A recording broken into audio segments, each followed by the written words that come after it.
আসসালামু আলাইকুম এভরিওয়ান, কেমন আছেন সবাই? আজকে তৈরি করব হচ্ছে মিষ্টি রুটি। আর এই মিষ্টি রুটি খেতে অসম্ভব মজা। চাইলে অল্প খরচে যে কেউ বাড়িতে বানাতে পারবে। আর এত বেশি তুলতুলে নরম যে মুখে দেওয়ার সঙ্গে সঙ্গে মিলিয়ে যাবে। আচ্ছা, প্রথমে একটা ডিম ভেঙে নিচ্ছি। আর ডিমটা অবশ্যই রুম টেম্পারেচারে থাকা হতে হবে। ফ্রিজের ডিম দিয়ে করা যাবে, সেই ক্ষেত্রে ফ্রিজ থেকে 1 ঘন্টা আগে বের করে নিতে হবে। তো ডিমটাকে ভালো করে ফেটিয়ে নিয়েছি। তো এইবার দিয়ে দিচ্ছি পরিমাণ মতো চিনি। আর যেহেতু মিষ্টি রুটি, তো সেই জন্য চিনির পরিমাণটা একটু বাড়িয়ে দিয়ে দিচ্ছি। তো স্বাদ অনুযায়ী লবণ। তো দিয়ে দিচ্ছি 1 টেবিল চামচ পরিমাণ ইস্ট। তো চিনি এবং ইস্ট ভালো করে নেড়ে চেড়ে গলিয়ে নিচ্ছি। যতক্ষণ না পর্যন্ত একদম ভালো করে গলে যায়, ততক্ষণ পর্যন্ত নেড়ে চেড়ে মিশিয়ে নিচ্ছি। আর চিনির পরিমাণটা যার যার ইচ্ছে অনুযায়ী কমিয়ে কিংবা বাড়িয়ে দিতে পারেন। তো দিয়ে দিচ্ছি 200 গ্রাম পরিমাণ ময়দা। আর 200 গ্রাম পরিমাণ ময়দার জন্য কিন্তু 1 টেবিল চামচ পরিমাণ ইস্ট দিতে হবে। তো আপনাদের যদি ময়দার পরিমাণ বাড়ে কিংবা কমে, সেই ক্ষেত্রে ইস্টের পরিমাণ বাড়িয়ে কিংবা কমিয়ে দিতে হবে। তো নেড়ে চেড়ে মিশিয়ে নিচ্ছি। তো এইবার দিয়ে দিচ্ছি কুসুম গরম পানি। আর এই কুসুম গরম পানিটা কিন্তু এই অবস্থায় দিতে হবে। যদি প্রথমে ডিমের সঙ্গে কুসুম গরম পানিটা দিয়ে দেন, সেই ক্ষেত্রে ডিমটা জমাটে বেঁধে যাবে। তো এইবার আবারও নেড়েচেড়ে মিশিয়ে নিচ্ছি। আর পানিটাকে আমি একসঙ্গে অ্যাড করব না, অল্প অল্প করে দিতে থাকবো আর ডো তৈরি করে নেব।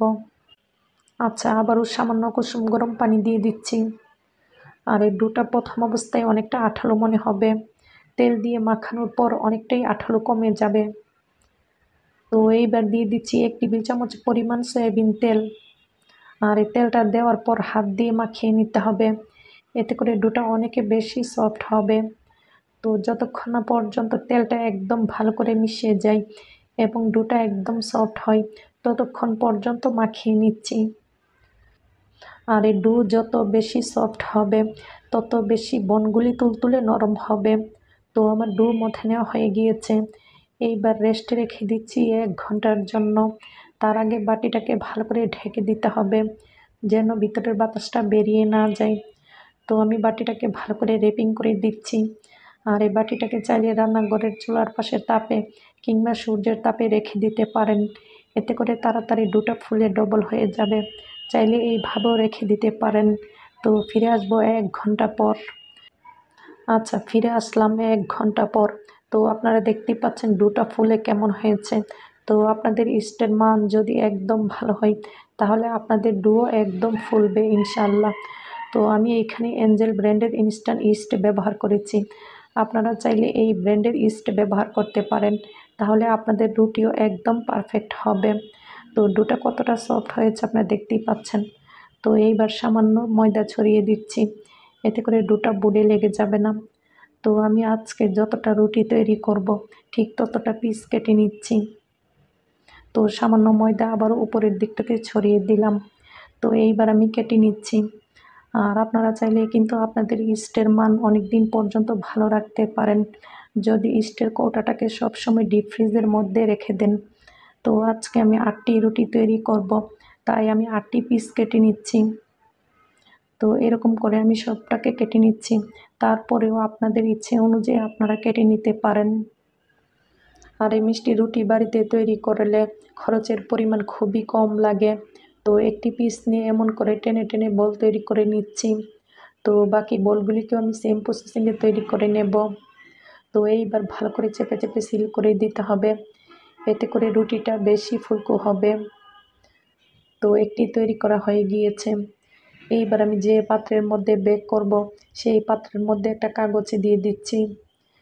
তো এইবার সামান্য তেল ব্রাশ করে নিতে হবে, এতে করে রুটিগুলি ইজিলি ভাবে উঠে আসবে। তো সবটা কাগজের মধ্যে আমি তেলটাকে ব্রাশ করে নিচ্ছি। আর ভিউয়ার্স, আপনারা যদি চান যে কোনো পাত্রের মধ্যে বেক করে নিতে পারেন। তো সবটার মধ্যে তেলটাকে ব্রাশ করে নিয়েছি। এইবার একে একে বলগুলিকে বসিয়ে দিচ্ছি। আর বলগুলোকে একটু ফাঁকা ফাঁকা করে বসিয়ে দিতে হবে, যেহেতু বলগুলি ফুলে একদম ডবল হয়ে যাবে। তো একে একে আমি সবগুলি বল বসিয়ে দিয়েছি। এইবার টিস্যু দিয়ে ঢেকে রেখে দিচ্ছি 20 মিনিটের জন্য। তো আপনারা চাইলে কাপড় দিয়ে ঢেকে দিতে পারেন। তো ফিরে আসলাম 20 মিনিট পর। তো আপনারা দেখতেই পাচ্ছেন বলগুলি ফুলে ডবল হয়ে গিয়েছে। আচ্ছা, এইখানে একটা ডিমের কুসুম নিয়েছি। তো দিয়ে দিচ্ছি সামান্য পাউডার দুধ। আমার কাছে লিকুইডে দুধ নেই, তাই পাউডার দুধ দিয়ে দিচ্ছি। আপনারা চাইলে পাউডার দুধের বদলে লিকুইড দুধ দিতে পারেন। আর দুধের পরিমাণ খুবই কম লাগে। তো ভালো করে মিশিয়ে নিয়েছি। এইবার ব্রাশ করে নেব। তো সবগুলি বলের উপরে আমি ব্রাশ করে নিচ্ছি। এই ডিমের কুসুম ও দুধ দেওয়ার ফলে রুটির উপরে সুন্দর কালার আসবে। তো আপনারা যখনই রুটি তৈরি করবেন চেষ্টা করবেন ডিমের কুসুম ও দুধ দিয়ে ব্রাশ করে নিতে, এতে করে রুটির উপরে সুন্দর কালার আসবে। তো দিয়ে দিচ্ছি সামান্য সাদা তিল। এই তিল দেওয়ার ফলে জাস্ট সৌন্দর্য বৃদ্ধি হবে, স্বাদের কোনো তারতম্য হবে না। তো আপনারা চাইলে দিতে পারেন, না চাইলে স্কিপ করতে পারেন। তো এইবার বেক করে নিচ্ছি। চুলায় একটা পাতিল ঢেকে 5 মিনিট প্রিহিট করে নিয়েছি। আর প্রিহিট করার সময় চুলার আঁচ কমিয়ে রেখেছিলাম। তো আগে থেকে একটা স্ট্যান্ড দিয়ে রেখেছিলাম। তো এইবার আমি রুটির পাত্রটাকে বসিয়ে দিচ্ছি। তো এইবার ঢেকে 30 মিনিট বেক করে নেব। আর রুটি বেক করার সময় চুলার আঁচ থাকবে লোর চেয়ে সামান্য বেশি। আপনাদের ক্ষেত্রে সময়টা কম বেশি লাগতে পারে। তো ফিরে আসলাম 30 মিনিট পর। তো আপনারা দেখতেই পাচ্ছেন কতটা পারফেক্ট হয়েছে। এইবার চুলা থেকে নামিয়ে ঠান্ডা করে নিচ্ছি। তো রুটিটা একদম ঠান্ডা হয়ে গিয়েছে। আপনারা দেখতেই পাচ্ছেন কতটা তুলতুলে নরম হয়েছে। তো ভিউয়ার্স, চাইলেই কিন্তু আমরা অল্প খরচে বাড়িতে এই মজার মিষ্টি রুটিটা বানাতে পারি। তো আমার এই রুটির ভিডিওটি আপনাদের কাছে কেমন লেগেছে?